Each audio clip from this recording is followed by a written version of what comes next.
Assalamualaikum warahmatullahi wabarakatuh.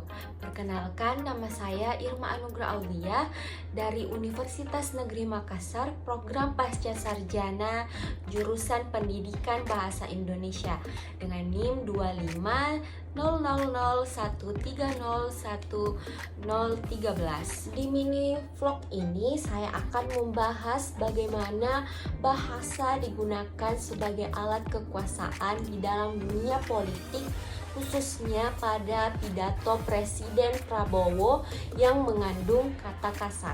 Bahasa itu sangat penting dalam dunia politik untuk merebut dan menjaga kekuasaan. Di Indonesia, bahasa Indonesia bukan cuma untuk menyatuin bangsa, tapi juga dipakai untuk mengatur dan mengontrol kekuasaan. Bahasa politik seharusnya membantu membangun identitas bangsa, membuat orang kompak, dan membuat otoritas melalui pidato dan kebijakan dari pejabat, terutama presiden. Namun, kemajuan teknologi menjadi masalah baru seperti banyaknya berita bohong yang membuat pesan politik sulit untuk dipahami. Contohnya, gaya berbicara Presiden Prabowo yang sering spontan dan ambigu, menunjukkan kalau bahasa bisa jadi alat kekuasaan. Nah, selanjutnya saya akan memaparkan beberapa potongan video dari sosial media yang telah saya amati mengenai pidato Presiden Prabowo yang mengandung kata kasar. Kalau saya minum kopi, saya jadi pinter. Brengsek.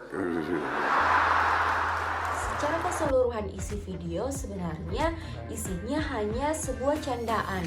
Kalimat ini menunjukkan makna kekecewaan seorang presiden kepada stafnya. Menggunakan kata brengsek tidak seharusnya dikatakan di acara formal karena merupakan bahasa yang tidak sopan dan tidak cocok digunakan dalam komunikasi profesional. Ya saudara-saudara ada pula yang nyinggung-nyinggung. Punya tanah berapa, punya tanah ini. Dia pintar atau goblok sih? Dalam konteks ini, Presiden Prabowo belum menjadi presiden saat itu. Dalam video itu juga beliau hanya sekedar bertanya, menyampaikan keluh kesahnya. Namun, pernyataan ini cenderung menyatakan sikap yang tidak profesional dan bisa merusak citra kepemimpinan dan menimbulkan ketidakpercayaan masyarakat. Lu kabur aja loh.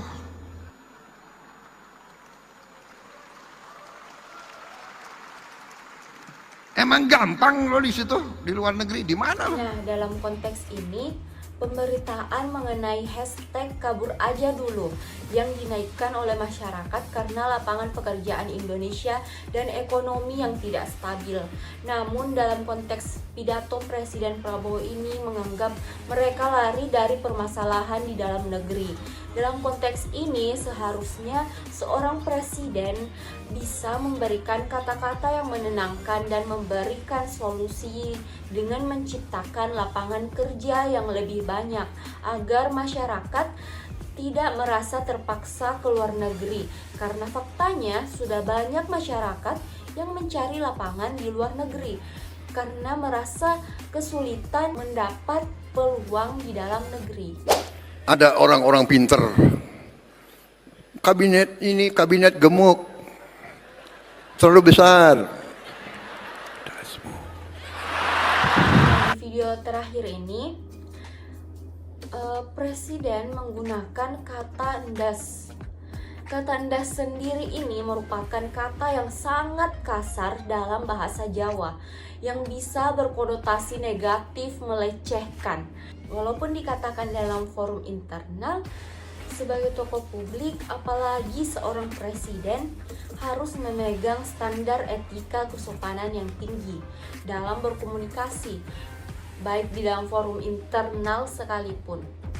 Dari pembahasan tadi, kita dapat menyimpulkan bahwa penggunaan bahasa kasar dan langsung oleh presiden dalam pidato atau forum internal memang mempunyai dampak besar untuk menunjukkan kekuasaan dan menolak kritik. Tapi cara ini sebaiknya tidak dipakai karena bisa melanggar norma dan membuat masyarakat terpecah. Pemimpin negara harus memakai bahasa yang santun dan membangun agar institusi tetap dihormati dan rasa kebangsaannya kuat. Dalam komunikasi politik, bahasa yang dipakai harus bisa menginspirasi, menyatukan, dan menjaga perdamaian, bukan malah memperkeruh suasana dan merusak kepercayaan pada kekuasaan. Sampai di sini dulu pembahasan kita mengenai bagaimana bahasa digunakan sebagai alat kekuasaan di dalam dunia politik. Terima kasih. Assalamualaikum warahmatullahi wabarakatuh. 다음에 또